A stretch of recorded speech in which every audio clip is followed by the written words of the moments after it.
Bismillahirrahmanirrahim. Alhamdulillah.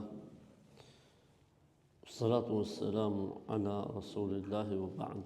Babu istihbab rak'atayn qabla salat al-maghrib. Është e pëlqyer që të falen 2 rekat vullnetare para namazit të akşamit. Është e pëlqyer, do të thonë, nuk është sunet i fortë, është diçka që është e preferuar.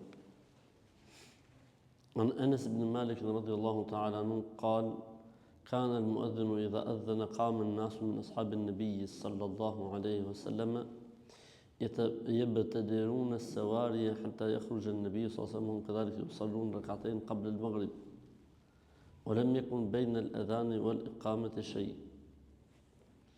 Anas ibn Malik radhiyallahu anhu tregon kur thriste muezini ezanin, çoheshin njerëzit nga shokët e pejgamberit alayhis salam, garonin në shtyllat e xhamisë, falshin aty nga 2 rekat përpara se dilte pejgamberi sallallahu alaihi wasallam. Ndërkohë që mes ezanit dhe ikametit nuk kishte synete. Pra nuk kishte synete mes ezanit dhe ikametit, nuk kishte synete, por ishte ky 2 rekat që e falshin shokët e pejgamberit sallallahu alaihi wasallam.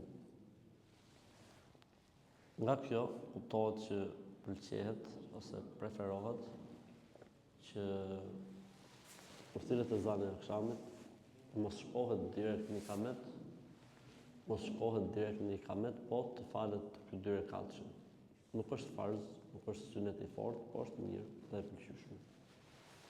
Selamun alejkum wa rahmatullahi wa barakatuh.